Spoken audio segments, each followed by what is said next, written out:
L'Égypte avec ses pyramides plusieurs fois millénaires a rendez-vous aujourd'hui avec l'intelligence artificielle pour vous présenter ce logiciel de cartographie en ligne. Grâce à lui vous pourrez produire des croquis, des schémas et des cartes géographiques très facilement mais surtout gratuitement. Bonjour, voilà un logiciel entièrement en ligne qui va vous permettre d'enseigner et d'apprendre la géographie autrement. Vous allez être acteur et vous n'allez plus être simplement passif. On va commencer par vous expliquer ce qu'est ce logiciel. Alors commençons par le début, évidemment. Dans ce logiciel, vous avez des fonds de cartes. C'est utile puisqu'il s'agit d'un logiciel qui est dédié à l'Égypte. Il y en a d'autres sur mon site pour d'autres pays ou d'autres régions. Donc vous avez dès le départ une carte dite vierge, c'est on en vert, donc elle est d'office dedans, mais vous pouvez l'enlever. Si vous l'enlevez, vous n'avez plus rien, sauf bien sûr l'échelle et la source. On laisse cette carte vierge, on peut rajouter la carte des gouvernorats, c'est-à-dire des régions administratives en Égypte. Je la rajoute ou je peux enlever la carte vierge et ne conserver que celle des gouvernorats. Voilà une première étape, vous pouvez donc dessiner sur cette carte, on va le voir tout à l'heure. Mais vous avez plus que cela. On reprend la carte dite vierge, voilà, pour qu'il y ait moins de traits, et vous avez une grille. Alors c'est évidemment une fabrication maison. Cette grille représente les carreaux de cahier, de n'importe quel cahier, de n'importe quel élève ou enseignant. Alors qu'est-ce qui est là de particulier cette grille? C'est qu'elle vous permet tout simplement de repérer les endroits où vous voulez placer un figuré ou tirer un trait ou remplir une zone. Alors comment est-ce que ça se passe? J'ai inventé des lignes de force, voilà, les lignes de force sont ici, qui vont vous permettre de dessiner à main levée les contours schématiques de l'Égypte. Et vous allez voir, c'est très curieux parce que ça ressemble vraiment à l'Égypte et surtout c'est à l'échelle. Vous voulez une démonstration? Regardez bien, je clique sur carte schématique et la voilà.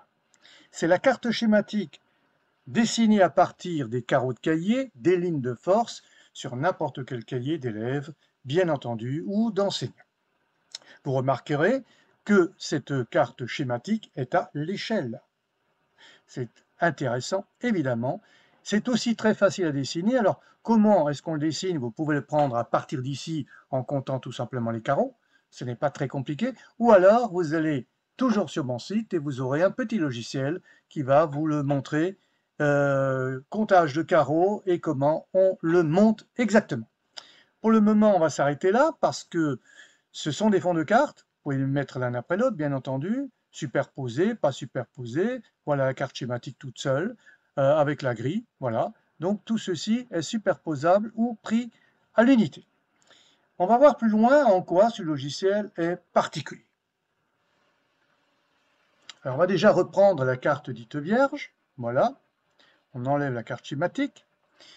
On a l'Égypte, ses voisins, les mers qui l'entourent, et nous avons ici, sur notre droite en haut, toute une série d'outils dits d'outils de dessin qui sont relativement traditionnels parce qu'on le trouve sur n'importe quel logiciel de dessin. Alors vous avez l'épaisseur du trait, ici, j'augmente ou je diminue, je dessine à main levée, voilà, je peux tirer un trait droit, hop, dans n'importe quel sens, je peux aussi dessiner des rectangles, voire même des triangles, comme ça ou comme ça, au choix. Tout ceci est relativement traditionnel, mais c'est important, bien sûr, pour un logiciel qui est destiné à vous permettre de produire des croquis, des schémas et des cartes de géographie. On va aller un petit peu plus loin vers quelque chose qui devient déjà plus exceptionnel. Alors on commence par le plus simple déjà pour aller vers le plus croustillant. Le plus simple, on peut écrire. Tous les logiciels de dessin ne permettent pas d'écrire. Ici, vous pouvez écrire. Alors vous avez une taille d'écriture. J'ai mis 12 pour avoir une taille moyenne. Vous pouvez la diminuer ou vous pouvez l'augmenter, bien entendu. Quand vous avez choisi la taille, vous avez la couleur. Ici, on va conserver le noir pour le moment. Je vous montrerai tout à l'heure en quoi les couleurs aussi ont une particularité. Et pour écrire, eh bien, c'est très simple et c'est très efficace. Je pointe à un endroit, ici par exemple, voilà, cet endroit précisément, voilà, je vais écrire le Caire. Donc j'écris le Caire, je clique sur OK, et ça apparaît exactement à l'endroit où je l'ai pointé. Donc sachez que pour placer une écriture, vous avez le choix de la taille, la couleur, on verra un peu plus tard comment la modifier, mais surtout, vous pointez sur votre carte ou sur votre croquis l'endroit où cela doit apparaître, et ça apparaît exactement à cet endroit. Très intéressant. Par contre, vous ne pouvez pas le déplacer. Impossible. On réécrirait une deuxième fois. Et si vous enlevez écriture, eh bien vous avez ici les autres outils. Vous ne pouvez pas le déplacer. En revanche, vous pouvez l'enlever, lui tout seul, et si vous avez trouvé que c'est une erreur de l'enlever, vous pouvez le remettre. Ces outils marchent évidemment pour les autres formes de dessin aussi. J'enlève, vous voyez bien, j'enlève, je remets, etc. et je remets. Et pour tout enlever, tout le monde connaît la fameuse poubelle ici. Voilà. Maintenant, je vais vous annoncer quelques petites nouveautés encore dans ce logiciel. Première nouveauté qui n'existe dans aucun logiciel de dessin, parce qu'ils sont universels, disons-nous, c'est-à-dire dessinés, voilà. Vous pouvez dessiner un Mickey comme vous pouvez dessiner une carte. Celui-ci est destiné exclusivement, ou plutôt spécialement, pour la géographie, croquis, schéma et cartes. Donc il a intégré un munigraphe. Ceux qui connaissent mon site savent ce qu'est le munigraphe. Pour les autres, le munigraphe, c'est un normographe qui vous permet donc de dessiner sur une feuille de papier des figurés à bonne échelle, c'est-à-dire toujours les mêmes. Eh bien ici, il est intégré, ce munigraphe, entièrement. Entièrement intégré, c'est-à-dire que si je clique sur un figuré, voilà, j'ai cliqué dessus, je peux, en pointant ma souris ici, le reproduire ici. Et vous avez remarqué, je laisse ma souris volontairement, c'est que c'est le centre du pointage qui guide où je vais mettre ce figuré. Et c'est très important parce que je pointe dessus, si c'est pour une ville, donc je prendrai un rond, je veux la placer ici exactement, et bien regardez, ça se place autour, c'est le centre qui guide. Vous avez remarqué que le contour est noir, l'épaisseur du trait est assez imposante, je peux la diminuer, petit cercle, ou je peux l'augmenter, vous avez vu pourquoi. Ce cercle, ici, je vous le précise, voilà, je prends ici la Jordanie, par exemple, vous voyez que le mot Jordanie reste. Ça veut dire que le cercle, à l'intérieur, est vide. Lorsque je veux représenter un figuré vide, eh bien, je prends cette option. Je peux aussi remplir. Alors, pour le remplir, je ne peux pas utiliser le pot de peinture, on verra tout à l'heure pourquoi, parce que ce pot de peinture a une particularité. Eh bien, j'ai une autre solution. Cette solution, c'est de remplir ici, remplissage, on, off. Pour le moment, il n'y a rien, donc c'est forcément off. On. En cliquant sur on, j'ai d'office la couleur noire. On verra tout à l'heure aussi comment changer couleur. Et regardez bien mon cercle qui, au départ, ici, contour noir, vide à l'intérieur. Je repointe dessus, il devient noir à l'extérieur, contour, et noir à l'intérieur. Pourquoi noir? Parce que j'ai choisi la couleur noire. Elle est ici, je peux bien sûr la modifier, ce que nous allons voir dans quelques instants. Alors avant de quitter ce mini-graphe, dont je répète que ici il est reproduit intégralement comme celui que vous pouvez obtenir sur mon site, c'est-à-dire celui qui va vous permettre de dessiner sur papier, il y a une chose qui diffère, c'est la seule d'ailleurs, les avions, vous les avez là, avion pour aéroport, ceux qui connaissent mon site le savent très bien. Alors évidemment c'est au pif là, parce que c'est en plein désert, c'était simplement pour montrer. Ce qui diffère, c'est qu'il n'y a pas ici, sur ce mini-graphe, les têtes de flèches. J'y suis très attaché, parce que très souvent, même pratiquement tout le temps, sur les croquis, les schémas et les cartes, il y a des flèches. Donc pour dessiner une flèche convenablement, il faut une tête de flèche d'abord, avant d'avoir le trait qui le complète. Alors ces têtes de flèches n'existent pas sur ce mini-graphe pour une raison très simple, c'est parce que j'ai reporté les flèches, flèches à tête pleine, flèches simples, dans les outils de dessin. La raison en est très simple, c'est qu'une flèche, c'est une tête de flèche et un trait. Et donc pour un logiciel, c'était un peu plus évident de le mettre directement plutôt que de mettre, comme sur le mini-graphe, la tête de flèche et de tracer votre trait par après. Les deux étaient possibles, mais j'ai préféré celui-là. Donc, on va voir tout de suite. Donc, flèche simple, voilà, ici, je pointe vers ici. On voit bien que l'intérieur du cercle ici est vide, rappelez-vous. Flèche à tête pleine, ici, voilà, c'est tout à fait possible. Alors, ces flèches-là, je peux bien sûr augmenter l'épaisseur du trait, et la tête de flèche ainsi que le trait seront beaucoup plus conséquents, vous les voyez ici. À vous de choisir ce qui vous convient le mieux. Mais surtout, on s'aperçoit que lorsque j'ai fait une erreur, nous avons ici à côté une gomme. Cette gomme va servir à corriger les erreurs. Par exemple, cette flèche-là est un peu trop longue, donc je peux jouer aussi sur l'épaisseur. Pour une gomme, il vaut mieux une épaisseur conséquente, sinon ça fait un petit gribouillage. C'est comme si vous avez une gomme un peu grosse dans votre trousse. Eh bien, j'ai mis donc épaisseur du trait 7, j'utilise la gomme, et voilà, j'enlève à coup de gomme ce qui est en trop sur ma flèche. La longueur de flèche est raccourcie par rapport à ce que j'avais dessiné. Voilà quelques particularités, mais ce n'est pas tout. J'en arrive maintenant aux couleurs, et pour vous présenter la particularité des couleurs que je mets à disposition dans ce logiciel, je prends le cercle. Pourquoi? Parce que j'ai un contour et je peux le remplir. Je dessine un cercle, contour noir, vide. Regardez bien, il est vide puisque la flèche est à l'intérieur. On l'aperçoit. Pour ce faire, je clique sur On, on l'avait bien vu, et j'ai noir sur noir. Je veux modifier la couleur intérieure. Je clique sur le noir et j'ai ici une boîte de couleurs qui s'ouvre, 12 couleurs sur la première rangée.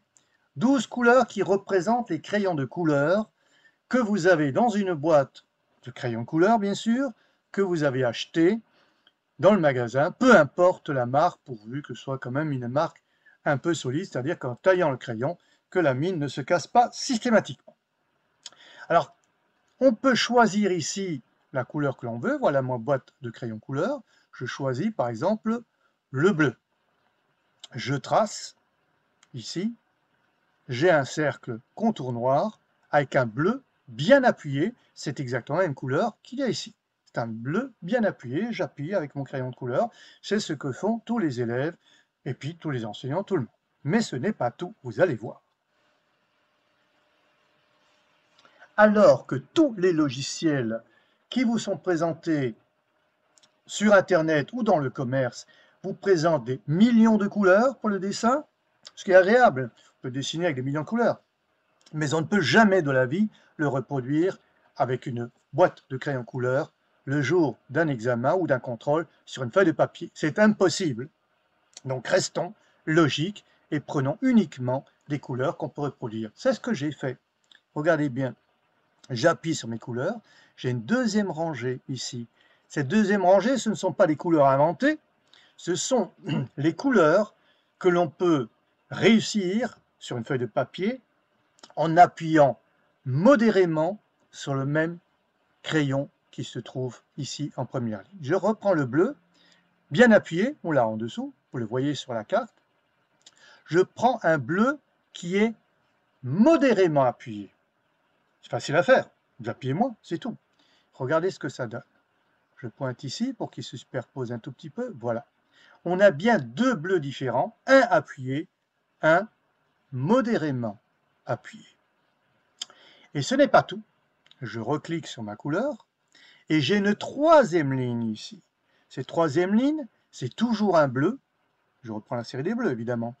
Mais un bleu qui est réalisé toujours avec le même crayon de couleur bleue, mais je vais à peine caresser ma feuille. On va voir ce que ça va donner. On clique dessus, je l'ai ici, c'est bien mon bleu. Je le pointe ici pour bien montrer la différence. Regardez, j'ai trois bleus avec un même crayon de couleur, ce qui me permet de faire des dégradés. Et c'est important, des dégradés. On va voir tout à l'heure déjà un exemple qui est donné par le logiciel de dégradé. Alors, c'est une grande nouveauté parce qu'elle vous permet, cette nouveauté, de réaliser avec un logiciel ce que vous pourrez refaire sur papier. Et ça, cela n'existe pas dans les autres logiciels. On vous trompe, on vous met un million de couleurs. Comment vous allez reproduire ça? Impossible. En plus, comment vous allez rechoisir la couleur? Eh bien, vous avez 12 fois 3 crayons de couleur. Non, en réalité, il n'y en a que 12 et vous pouvez en déduire deux autres séries de 12, c'est-à-dire 24 crayons, 24 couleurs, pardon, à partir de 12 crayons de couleur. Ça vous en fait 36. C'est déjà pas mal. On va voir plus loin les particularités de ce logiciel. Alors, toujours dans le mode dessin, vous avez probablement vu, pendant que je travaillais, que nous avons ici style du trait. Effectivement, on peut dessiner un trait plat. Voilà, j'y vais.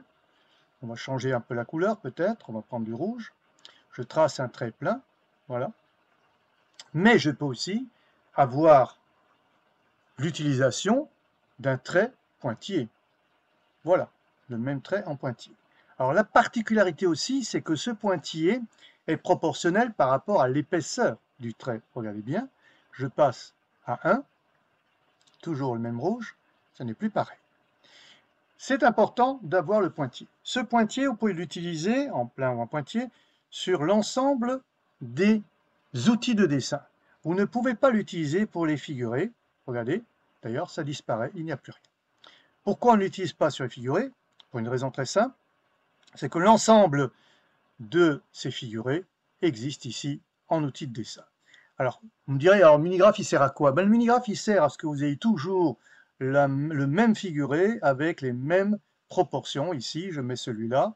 Voilà, je mets un autre ici. Et bien, regardez, c'est exactement le même. Je n'ai pas besoin de jouer comme je jouerais ici avec. Voilà, je joue à peu près ça. Et puis là, c'est à peu près ça. Zut, c'est pas le même.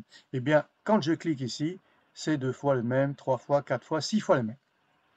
C'est l'importance du minigraphe d'ailleurs, on le voit surtout lorsqu'il faudra placer des villes, voilà des villes importantes et voilà des villes moins importantes. Vous avez déjà le degré de proportionnalité qui est fait par le logiciel, c'est-à-dire le minigraphe. Alors ces pointillés n'existent pas pour le minigraphe, en revanche ils existent pour tout le reste. Vous pouvez utiliser le pointillé pour un peu plus grand, pour ici, voilà. Alors vous allez me dire, il n'y a pas de pointillé. Oui, parce que chaque fois que l'on clique sur un figuré, sur un outil de dessin, pardon, ici, automatiquement vous avez trait plein. Ceci pour éviter d'effacer, parce que quand on dessine un pointillé, par exemple, avec un cercle, voilà, je dessine un pointillé avec un cercle, pardon, voilà, et je veux revenir sur un autre outil de dessin, je ne veux pas forcément le mettre au pointillé pour ne pas l'oublier, pour ne pas effacer, j'ai décidé que chaque fois que vous utilisez un nouvel outil de dessin, il repart en trait plein. À vous de choisir le style pointillé par la suite. Voilà, ça c'est donc bien nouveau, mais ce n'est pas tout, il y a beaucoup mieux. On va le voir tout de suite. Alors pour aller plus loin, pour vous présenter une autre particularité de ce logiciel, je vais effacer tout ce qui se trouve actuellement sur l'écran, pour être plus clair, parce que de toute façon, ce que j'ai mis, ce ne sont que des exemples, ce n'était ni un croquis, ni un schéma, et surtout pas une carte. Alors, quelle est cette autre nouveauté que vous retrouverez dans tous les mini-cartos SDLV que je présente sur mon site? Vous avez ici un mini-atlas qui est intégré. Alors, ce mini-atlas comprend un certain nombre de données. Ces données sont choisies par rapport au programme que l'on a au secondaire en France. Ici, il s'agit donc de l'Égypte. L'Égypte est utilisée comme croquis de géographie pour parler de l'eau, pour interroger l'eau, pour aborder le problème d'eau.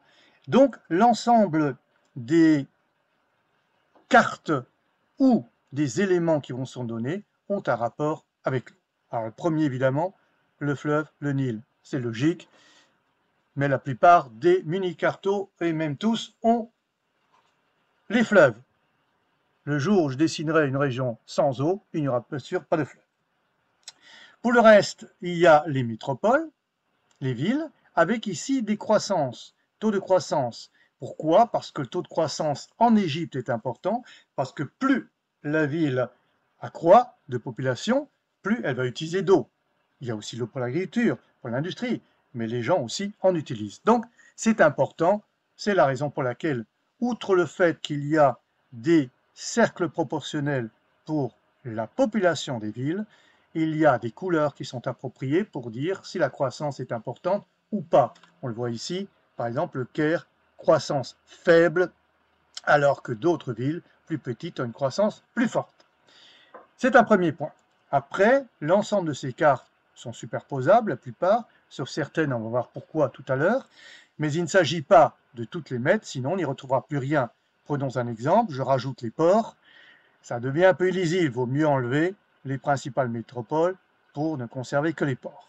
C'est une question de lisibilité, si vous y voyez clair, vous pouvez bien sûr le faire. On a aussi les aéroports, évidemment, on a les routes, il vaut mieux mettre ça avec les villes, voilà, on décoche, on ouvre, on ferme, comme on souhaite. Et vous avez ici, alors on décoche le tout pour voir vraiment très clair, on a ici par exemple la gestion de l'eau. Ah, avec cette gestion de l'eau, il est évidemment préférable de rajouter le Nil. Voilà, donc c'est à vous de composer à partir des cartes qui vous sont offertes, ce que vous souhaitez faire apparaître, ce que vous souhaitez montrer. Donc tout ça, ce sont des figurés, des éléments rapportés. Vous avez en revanche aussi des cartes qui sont intégrées, par exemple la densité de population. Tous les éléments ci-dessus se superposent parce qu'elles n'altèrent en rien la carte de fond qui est celle des densités. La source n'est pas précisée puisque c'est mon propre logiciel que vous trouvez sur mon site, logiciel qui s'appelle CartoProf. CartoFlash Prof, exactement. Vous avez quantité d'eau irriguée. Alors lorsqu'on clique sur une de ces cartes, l'autre s'efface automatiquement. Vous l'avez vu, je mets densité et quantité d'eau on s'enlève, pareil, ça s'enlève. Pourquoi? Parce que les cartes ne sont pas superposables. Ce sont des dessins, évidemment. Vous n'allez pas superposer les quantités d'eau sur des densités. D'abord, ça n'a pas de sens. Ensuite, ce sont deux dessins, ça ne se superpose pas. Donc voilà, quantité d'eau. On peut rajouter cette fois-ci les villes, pour voir, intéressant ou pas. Gestion de l'eau, on l'avait vu. On peut l'enlever aussi. On a la carte simple. Vous avez aussi une carte très intéressante pour ceux qui veulent parler d'histoire, puisque l'histoire est au programme. L'histoire d'Égypte, j'entends bien, au programme du secondaire. Une carte historique, très intéressante pour démarrer, et on peut voir les principales villes d'aujourd'hui sur une carte historique. On peut voir aussi les principaux ports d'aujourd'hui sur une carte historique. Le Nil, évidemment, lui, ne change pas. Il reste bien à sa place, ce qui prouve que les cartes se superposent parfaitement. Vous avez aussi la carte dite physique. Comme c'est une autre carte, l'Égypte antique s'efface bien entendu. Carte physique, rien d'exceptionnel, sinon que pour vous situer l'ensemble des éléments physiques, mer Méditerranée, rouge, golfe d'Arabe, etc., etc., l'ensemble des éléments physiques de l'Égypte. Et enfin, vous avez ici une vue satellite, ce qui n'est jamais inintéressant, surtout que sur cette vue satellite, vous pouvez rajouter les éléments de tout à l'heure. On a bien vu les ports, on peut aussi rajouter les routes pour voir où sont les principales routes, etc. La gestion de l'eau, pourquoi pas? C'est à vous de voir. Donc l'ensemble de cet atlas ici présent, eh bien, existe pour tous les mini-cartos SDLV que je mets à disposition, bien sûr gratuitement et en ligne sur mon site, mais c'est une exception, vous ne le trouverez jamais dans un logiciel de dessin. Ce sera à vous de superposer. Difficile à faire, regardez comme ici, avec la vue satellite, le Nil se superpose parfaitement.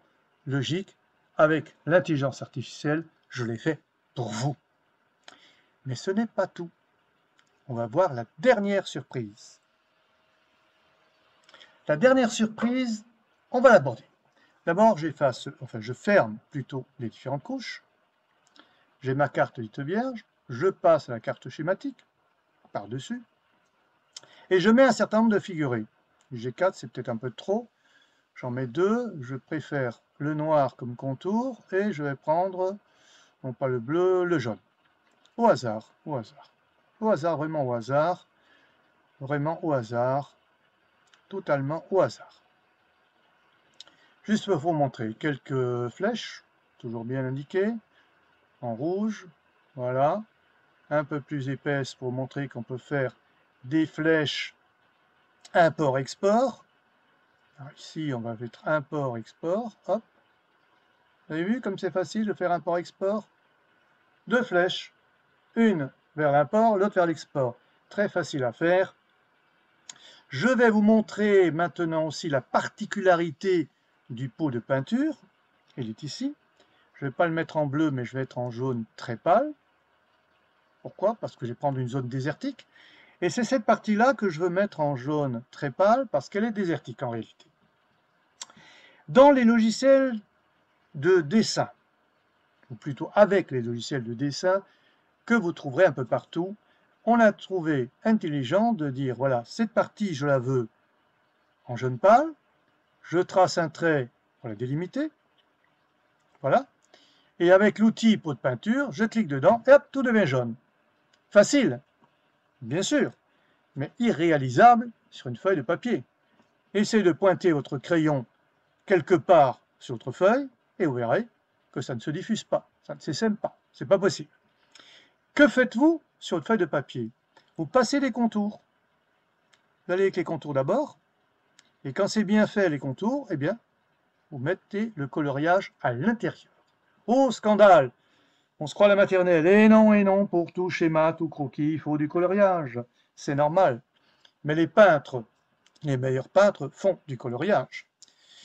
Alors, restons très humbles. Nous ne sommes pas des peintres, surtout pas renommés, mais nous allons vous montrer que ce logiciel va vous permettre de vous entraîner, d'exercer votre dextérité pour mettre une plage de couleurs sur un croquis.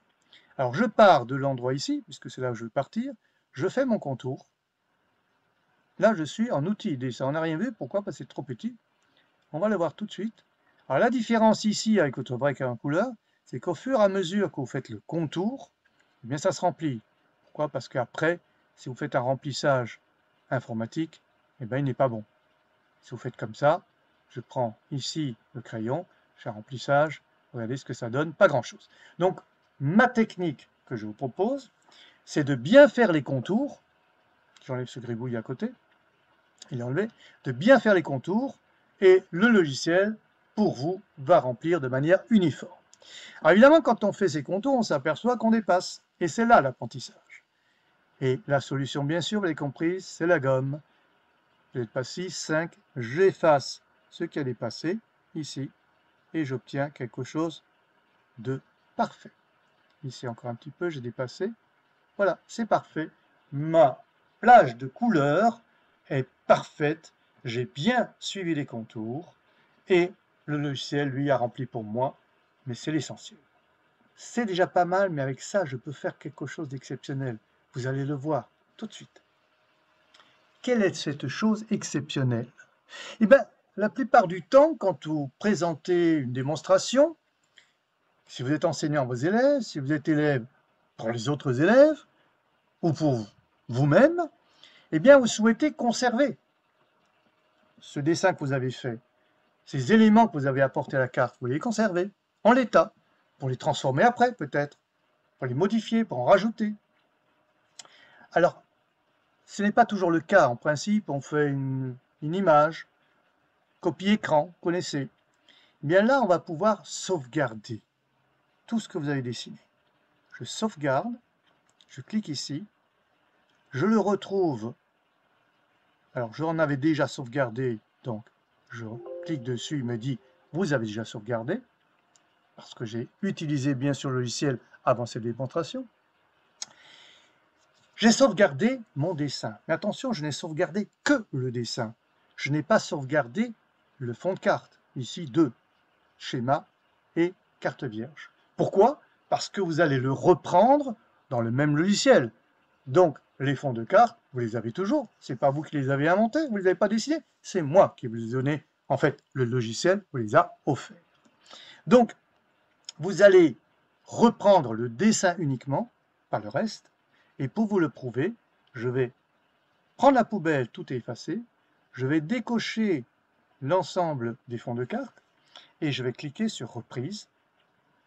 Je reprends mon croquis d'Égypte, dessin chargé, évidemment il faut mettre OK, il est là, mon dessin est là, sans, bien entendu, les contours, ni schématique, ni carte traditionnelle dite vierge ou gouvernable.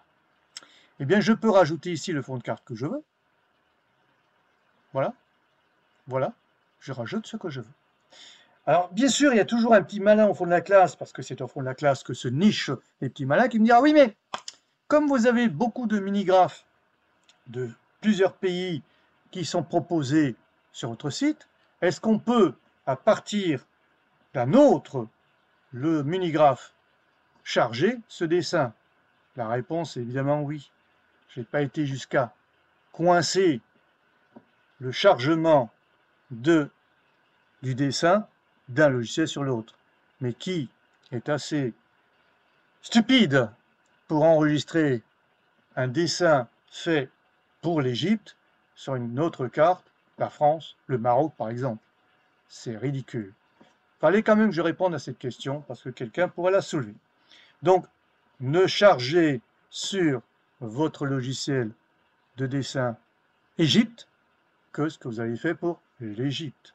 En plus, vous mettez un nom. D'office, il y a le nom croquis Égypte. D'office, il y est. Vous pouvez le modifier. Mais ne sauvegardez pas un dessin sur l'Égypte en mettant comme nom croquis Maroc. Et après, vous allez reprendre sur le Maroc. Restons logiques, mais je sais que vous l'êtes. Et vous allez utiliser ce logiciel, vous allez l'apprécier, et vous n'allez pas faire ce type d'erreur parce que vous allez bien l'utiliser. Je vous remercie beaucoup d'avoir suivi cette présentation et vous donne rendez-vous pour un prochain mini-carto SDLV, bientôt pour un autre pays, une autre région, voire le monde.